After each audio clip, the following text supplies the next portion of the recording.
What's going on, guys? Welcome back to Neeks Sports, and I'm here for some good news when it comes to West Indies.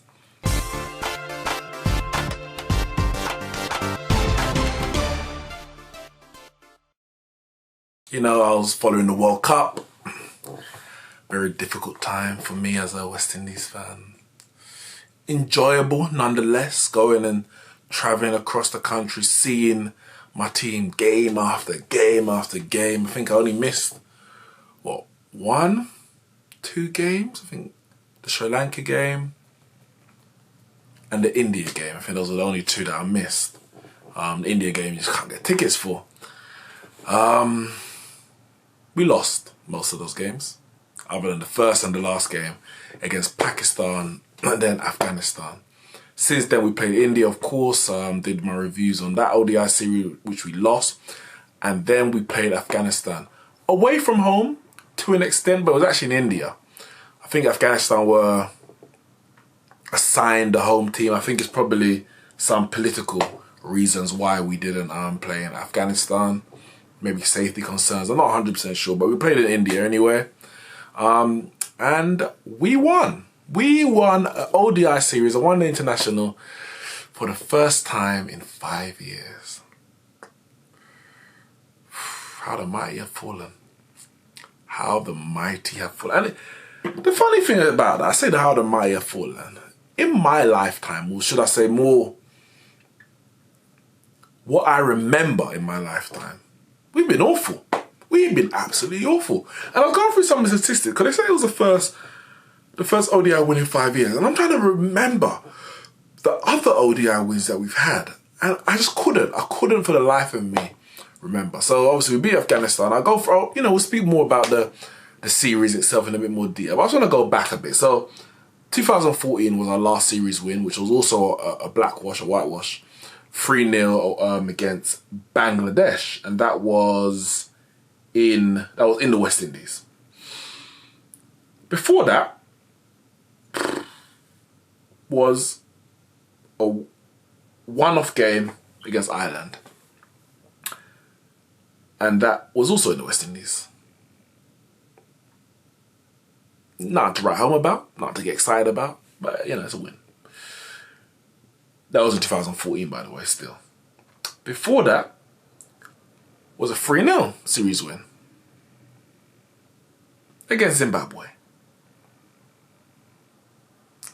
That was 2013. Before that, impressive to be fair, 4-1 win against New Zealand. Before that, a one-off game against Canada, was it? Before that, Bangladesh. And then, the one before that, so we got Canada, we got Zimbabwe, Ireland again. The one before that, Bermuda, don't even get me started in that. Oh, what's that? Canada, Bermuda, West Indies tri-series. Was the 2004 ICC Champions Trophy. Oh, I lie, sorry. There's a triangular series we beat England, which was actually decent, to be fair. West Indies and England, decent. We won that 1-2-1. But before that was actually 2004, where we won the ICC Champions Trophy. Afghanistan, Bangladesh, Ireland, Canada, Bermuda, Zimbabwe, Bangladesh. That is the level that we've been at as an ODI side. As a cricket side, it's been poor. So I'm happy we've won because, as Pollard said, the captain, it says winning breeds winning, and you have to beat the likes of Afghanistan. If you're planning on, returning to the top of the game, beating Afghanistan is a prerequisite. You can't expect to lose, well, you can't lose to Afghanistan, but expect to beat the likes of India, Australia, England, etc. But when you actually put it in perspective, we are bad. We are so bad. Like,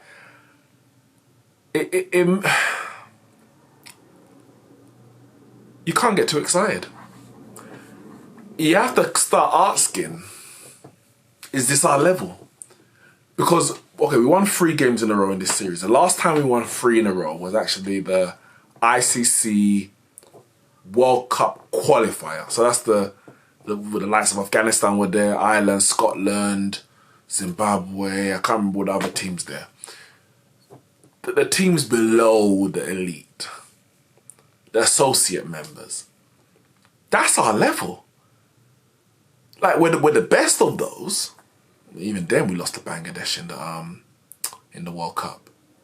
So maybe we're not the best of those. But we're the best of those, maybe. But when it comes to anyone else, we're poor. Like, we beat Pakistan in the first game of the World Cup. Battered them, actually. And Pakistan nearly qualified for the semis. We're the underdog going into most of these games. And, you know, we get a big scalp. Yeah, we can beat Pakistan. We can trouble Australia and India. But in reality, we're not good. We're really not good. I know we've lost a lot of players over the years through different issues in terms of the board and all those kind of issues. And I feel sorry. But the fact is, what I've mentioned is that even when we did have those players, who were we beating? We weren't beating anyone. We weren't winning anyway.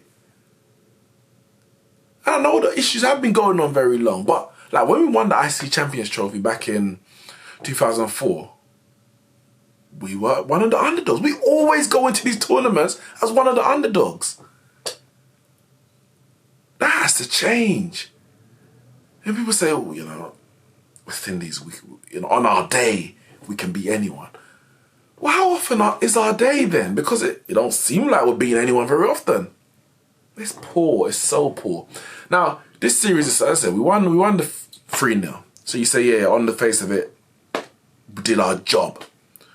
But I wasn't overly impressed. I'm satisfied, but I'm overly impressed. We run through the results. First game, we won by 7 wickets. Next game, 47 runs. And the game after by 5 wickets. Roston Chase, 6 wickets in the series. Shea Hope, 229 runs. The only person to actually score a century in the series in the last game. And, you know, we had the likes of Cottrell. He done well. As he always does in terms of the energy he brings. Shea Hope, you know, he scored well. He scored a good number of runs. But the same issues that were plaguing us during the World Cup are still plaguing us now.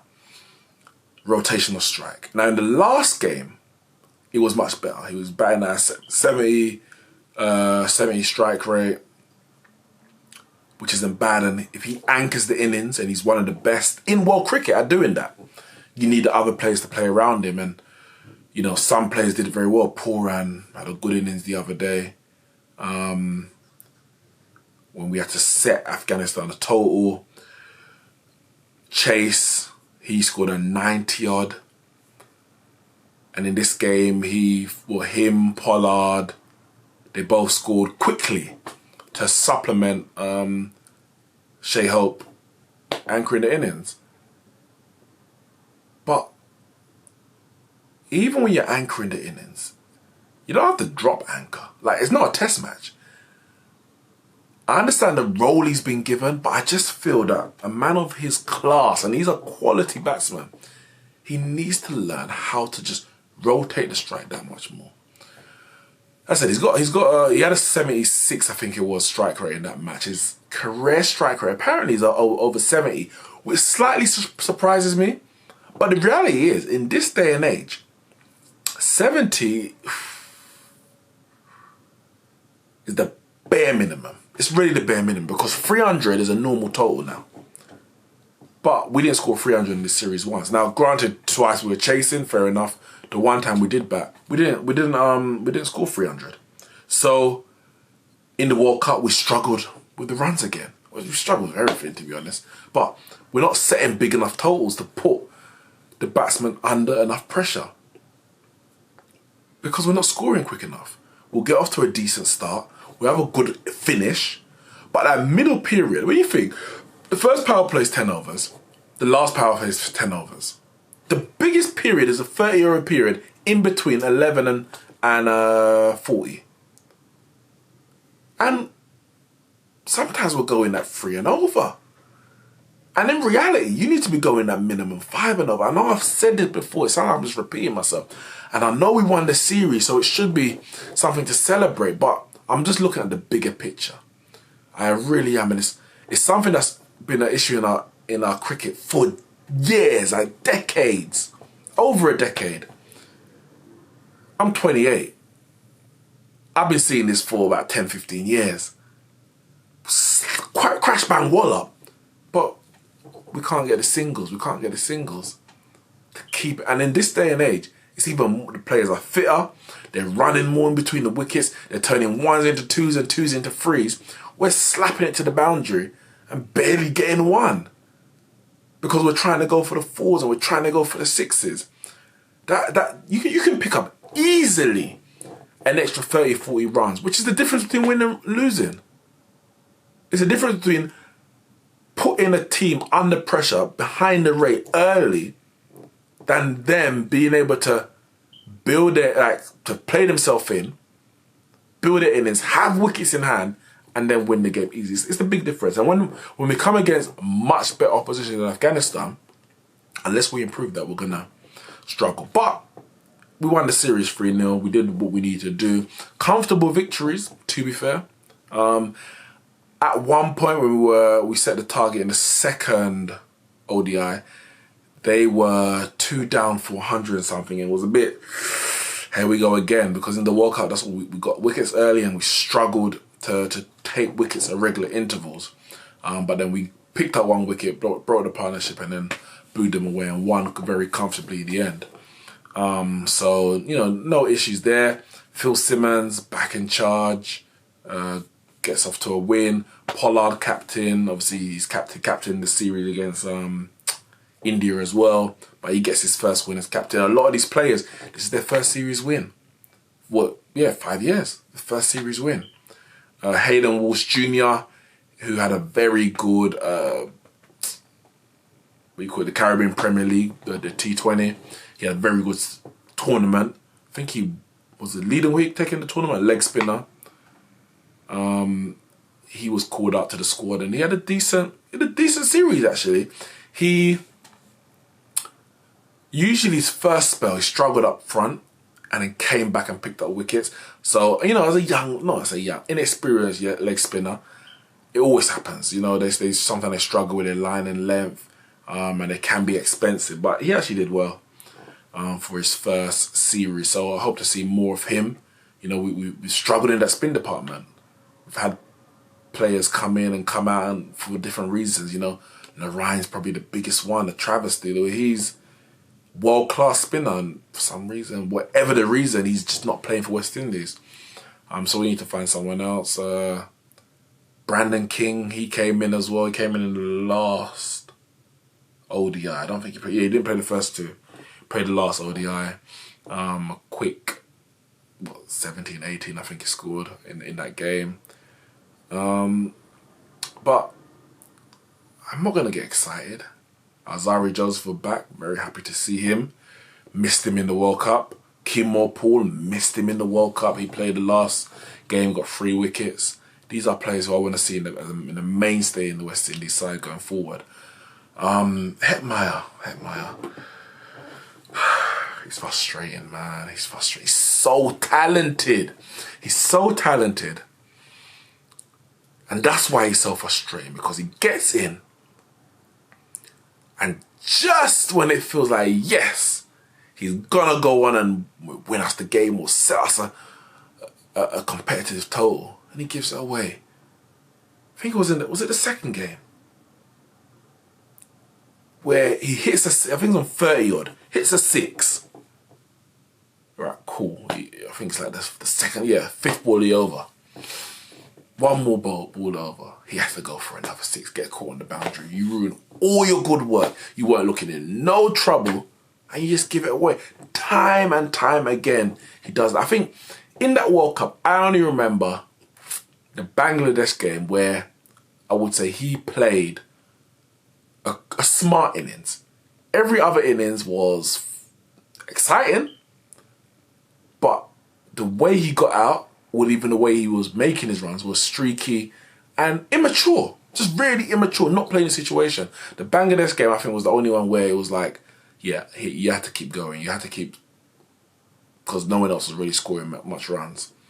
And I just hope he gets this out of his game very quickly. He needs to smoothen out the rough edges, because this level of cricket, it takes no prisoners.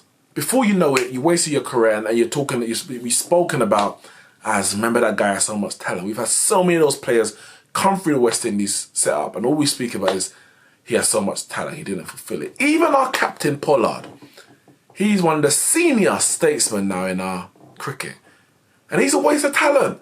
He should have had so many more runs in limited overs internationals. And so partly not his own fault, because he's because of the issues with the board, but just dashing away his wicket. And then partly the way that the West Indies cricket staff and the system treat them. They play them as these pinch hitters and just go out and just hit sixes and not allow them to build it innings. I did like the fact that they had, I think Hetmeyer came in at 3 in the last game, but he didn't get any runs. Didn't get any runs. I've said before, Poran needs to bat higher. Even him, he gives away his wicket at a certain time, but he strikes the ball so cleanly. And sometimes he has a rush of blood and he goes for a shot that he doesn't need to. But his technique is there. I like Poran, I really do. I think even Test cricket, as I said, I want to see him in that format of the game, because he looks like he's got solid defence. He can score runs quickly, keeping the ball on the ground. I'd really want to see him make a stand, stake his claim in this West Indies side. He's in there now, but I don't want you to become just like a little T20 franchise player playing here, playing England, playing Australia, South Africa, India. No, make your name as an international cricketer. You've got all the talent. Shout out to Ruston Chase. He wasn't in the World Cup squad, which for me itself was a tragedy. Went in there with Ashley Nurse and Fabian Allen. Poor decision. And he's proved his worth with the bat and with the ball. That's what he offers for us. So hopefully he can again carry on this form going forward, cement himself in the ODI side, and of course he's in the Test side as a given. But yeah, 3-0 series win away from home. First win in 5 years. First blackwash in 5 years as well. I just hope, we've seen this before, we said this before, I just hope this is, the moment that we really turn a corner as West Indies cricket. We've got a new captain, we've got a new coach, an old new coach and an old new captain, and we've got a new board. The players, the talent is there.